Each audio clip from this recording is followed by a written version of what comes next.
साहब, जिस तरह आपने मोदी साहब का जिक्र किया है, अभी मैं भी न्यूज में ये देख रही थी कि मोदी साहब ने 500 और 1000 के नोट जो है वो खत्म करने का ऐलान कर दिया कि करप्शन खत्म होगी। वाकई करप्शन खत्म इकरार साहब का बड़ा फेवरेट टॉपिक है, पहले तो शुरू करवा चले ठीक है, आपके ख्वाहिश। मैं थोड़ी सांस लेना चाह रहा था। नहीं, ये हम भी यहाँ पे रोते रहते हैं कि ये जो इसके पीछे आइडिया क्या है कि लोग जो दौलत छुपा के रखते हैं उसको फॉर्म जो है दौलत जो है नोट छुपा के रखने हैं ना, तो वो उसमें 1000 के और जो 5000 के आप जब कर देते हैं तो छुपाना आसान हो जाता है। हाँ। जब ये 100 रुपए के, जिस तरह हम सुनते हैं कि फलाने ने कराची में 1 अरब रुपया छुपा लिया, तो सिंध के अंदर ये बलूचिस्तान में 48 करोड़ रुपया एक सेक्रेटरी के घर से निकल आया।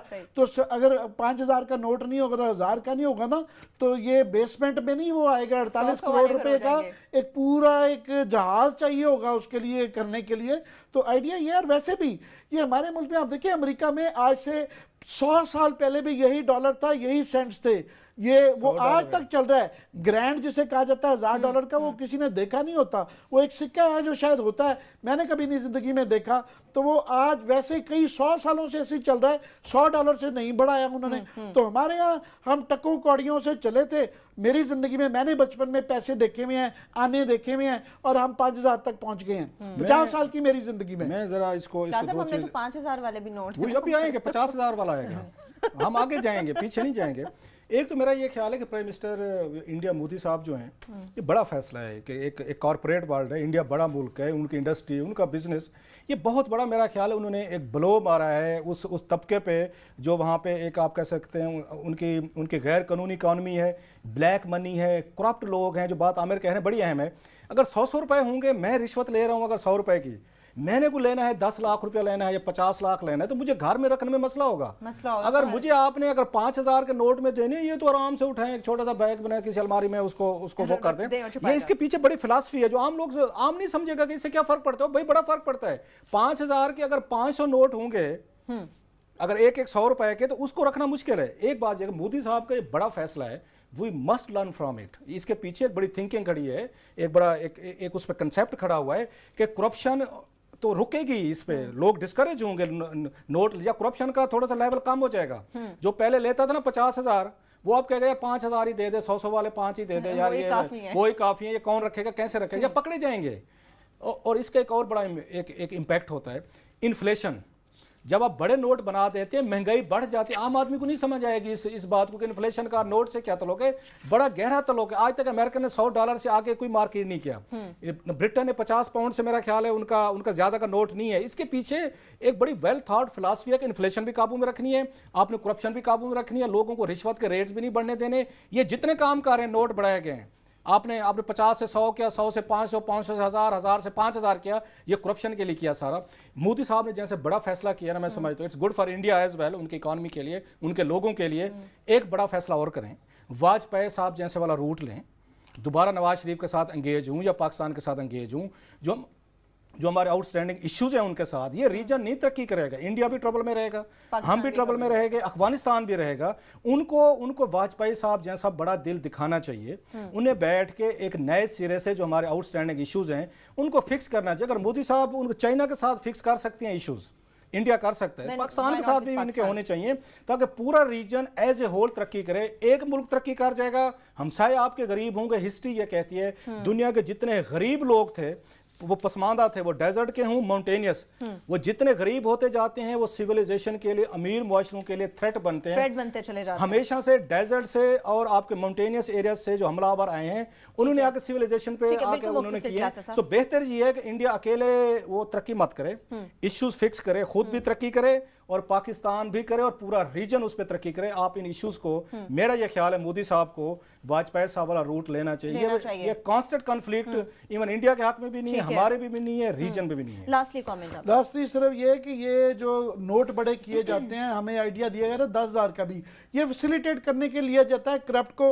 ये वाइटनिंग स्कीम भी दी जाती है करप्ट को फैसिलिटेट करने के लिए, सहारे देने के लिए कि जनाब ज्यादा से ज्यादा करप्शन करके माल छुपाया भी जाया जा सके और बाहर भी ले जाया जा सके।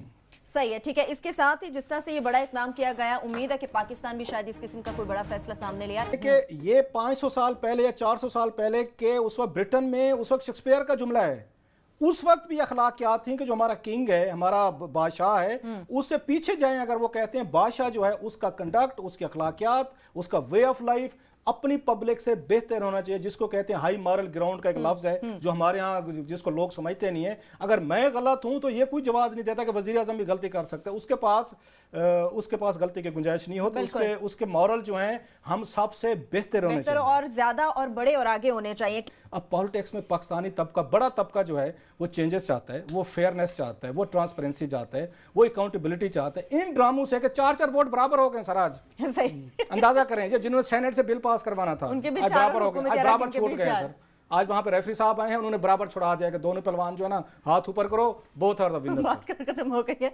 आमिर साहब मैं आपकी तरफ आऊंगी, पनामा के हवाले साहब आपकी तरफ आऊंगी। जाते जाते जिस तरह से क्लासा साहब ने कहा, वे वाकई समझते हैं कि पीपल्स पार्टी की जानिब से ड्रामेबाजी की जा रही है, और खुशी शाह साहब को जिस तरह हम देख रहे हैं, आप समझते हैं 2018 के इलेक्शन की तैयारियां अभी से शुरू कर दी हैं? मैं हंस इसलिए रहा था कि पीपल्स पार्टी, वो पंजाबी में कहते हैं ना आनियाँ जानियाँ, इनकी आनियाँ और जानियाँ देख के वो बुनियादी बात यह है, सबको समझ आ रही है कि वो बेचारे इरेलेवेंट हो गए हैं, वो ना मैटर नहीं कर रहे, ना वो पार्लियामान में है, ना वो सुप्रीम कोर्ट में है, ना वो सड़कों पे हैं, वो कहीं भी नहीं है बेचारे। तो उनका दर्द है। अब देखिए ना, कहने को ना ये अपनी कमेटी में तो इस बिल को पास नहीं करवा सकते, तो इन्होंने सेनेट और फिर नेशनल असेंबली से पास करवाना था, बिल बनवाना था। अब देखिए ना, सूरी तौर पे अगर ये वही बिल जो इन्होंने जो मांगते थे, सुप्रीम कोर्ट ने जो ये खुद नहीं करवा सके, इनको अता कर दिया। इनके कानून के अंदर बुनियादी बात जो कल परसों इत्तेजाज मान के गए हैं वो ये थी कि जनाब प्राइम मिनिस्टर का पहले करो, सबसे बोन ऑफ कंटेंशन ये थी। सुप्रीम कोर्ट ने कर दिया। इनको चाहिए था क्रेडिट के थैंक यू सर, हमारी आपने ये देखे नवाज शरीफ साहब ने नहीं करने दिया तो आपने कर दिया, थैंक यू। थैंक यू करना चाहिए था इनको कि ये नहीं थे खुद कर सकते। तो मैं ये सोच रहा था कि बजाय इसके कि नवाज शरीफ साहब तो समझ आता है कि उनकी पार्टी परेशान है कि ये एकदम से उन्होंने कहा है कि पहले प्राइम मिनिस्टर के खानदान का एहतसाब होगा, उनका हम इसको जल्दी करेंगे, हो सकता है हम कमीशन के बगैर ही इसका फैसला करें। उनकी तो समझ आती है वो क्यों डरे हुए हैं कि कुछ भी हो सकता है। ये क्यों डरे हुए हैं? खुर्शीद शाह साहब कह रहे हैं कि वो ये बड़ा इमरान खान बच्चा है, ये पार्लियामान के पास रहना चाहिए था ताकि अपने हाथ में रहे। मुझे लगता है कि मेरी कॉन्स्पिरेसी थ्योरी ये है कि इनको डर पड़ा हुआ है कि ये पहले अगर नवाज शरीफ की बारी आई ना तो नेक्स्ट हमारी बारी आ रही है। यहाँ पे जिस तरह उन्होंने पब्लिक अकाउंटेबिलिटी को पकड़ के रखा हुआ है, नैब को जकड़ के रखा हुआ है, और 20-30 साल से पहले आप, इस दफ़ा आप, अगली दफ़ा मैं का ये निज़ाम चल रहा है, उनको ये सारा निज़ाम खतरे में लग रहा है कि ये तो गड़बड़ हो रही है, ये हमारे तो हाथ में नहीं, हम है ही नहीं इसका हिस्सा कि इसमें रखना डाल सकें। तो वो मैं उस पर हंस रहा था। बाकी जो है मेरा ख्याल है कि वो सारी ये साइड इश्यूज हैं, इशू घूम फिर के वहाँ आना था, जिसकी हम इस प्रोग्राम में हमेशा कहते रहे हैं कि जनाब पाकिस्तान के जैसे मुल्कों में ये इदारे रिग्ड हैं, और पार्लियामान के अंदर क्योंकि दोनों मेजर पार्टीज हैं उनके ऊपर ही इल्ज़ाम है, वो अपना एहतसाब खुद नहीं कर सकते कि अल्टीमेटली सुप्रीम कोर्ट करना। सुप्रीम कोर्ट ने पूरी कोशिश की कि इनके बाद वापस भिजवाया, 7 माह से ये बिल का फैसला नहीं कर सके और ना ही हो सकेगा।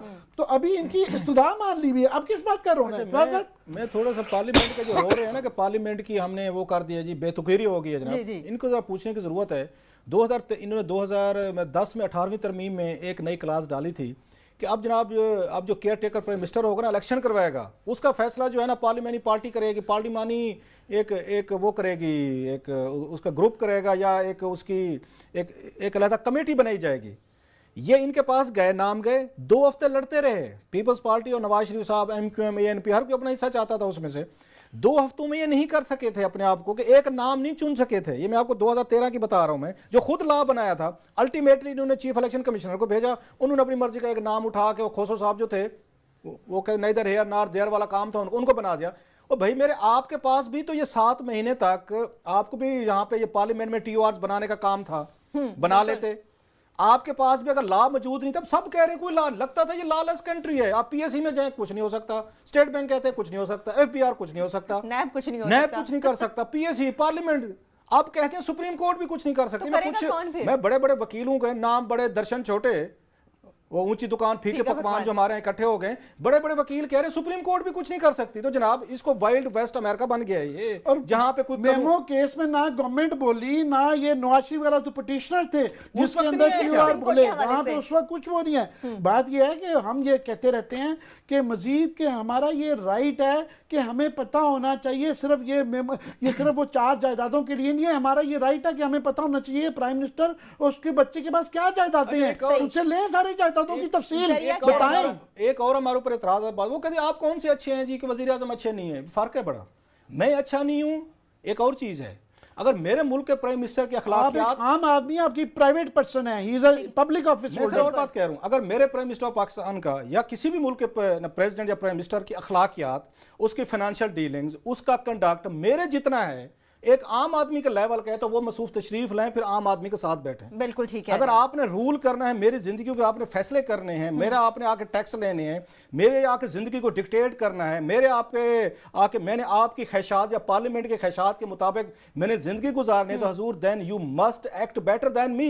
अगर मेरी अखलाकियात भी करप्ट हैं और आप भी कहते हैं जी मेरे भी करप्ट हैं, क्या फर्क है? तो हजूर फिर आप एक काम करें, फिर वजीर आजम आप ऑफिस से उठें, फिर हमारे साथ आके बैठे, बल्कि टॉक शो करें हमारे साथ यहीं पे बैठ के, फिर आप इस मुल्क को रूल नहीं कर सकते। ये मैं आपको आइडियल सिचुएशन में इसलिए नहीं बता रहा कि दुनिया में बहुत सारे खित्तों में ये चीजें होती हैं जो हमें दुख होते। बरतानिया के उस दिन आए हुए थे, मार्क साहब आए हुए थे, वो बड़ा अच्छा उस पर ये कमेंट था जो एक उस पर ट्विटर पे था।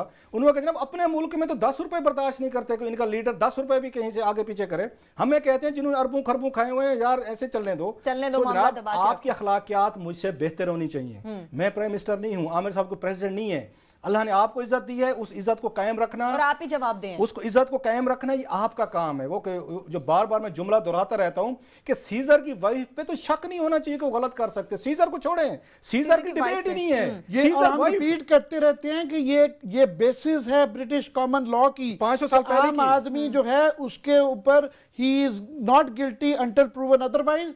जो पब्लिक ऑफिस में है अगर उस पर शक भी हो जाए तो उसको जो है हट